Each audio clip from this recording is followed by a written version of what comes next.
Good afternoon and welcome to Daily Manna. I'm your host, Minister Russell, where we're feeding your faith and starving your doubts. We're still in the book of Hebrews, chapter 7. Today we'll look at verses 18 through 25. And the Bible reads, "The former regulation is set aside because it was weak and useless. For the law made nothing perfect. And a better hope is introduced by which we draw near to God. And it was not without an oath. Others became priests without an oath. But he became a priest with an oath when God said to him, 'The Lord has sworn and will not change his mind. You are a priest forever.'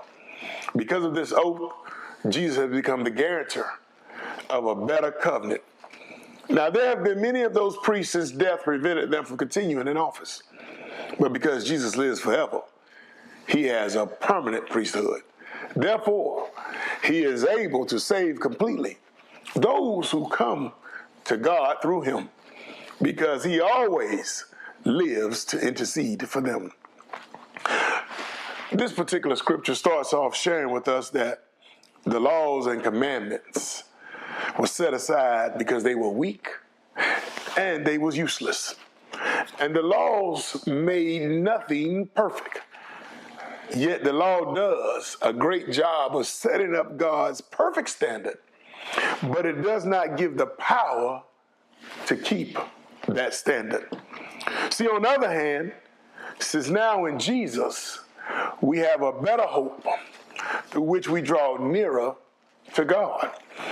It wasn't that the law gives us a better hope because it did not draw us near to God the way that God's grace draws us near to Jesus.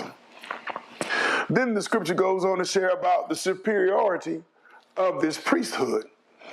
The Bible makes it plain that Jesus was not made high priest without an oath. But there were others who were made high priests just because of their lineage and the order of Aaron. But it was not by their personal character or an oath from God. But see, God selected Jesus by choice, by an oath. And because of that oath, I got some good news. Because of the oath, I got some good news for us. Because Jesus has become our guarantor for a better covenant.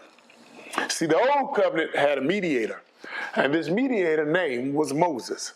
But it had no one to guarantee the people's side of the covenant, in which people continually failed under the law.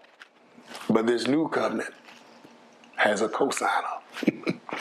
This new covenant has a guarantor on our behalf. The new covenant depends on what Jesus did and not what we do. It depends on what Jesus did, not what we do. And that is the difference between the high priest of Levi and the high priest Jesus. Because Jesus didn't die, so he still intercedes for us on to this day. But yet, the priests of Levi, they all have died and can't continue to intercede, but yet we have Jesus, who intercedes for us on a daily basis. Isn't that good news? That we have a true cosigner that intercedes on our behalf daily when we don't know how to intercede for ourselves. Who wouldn't serve a God like that? Well, we're out of time, but not out of word. Look forward to seeing you again tomorrow on the Daily Manna. Be blessed.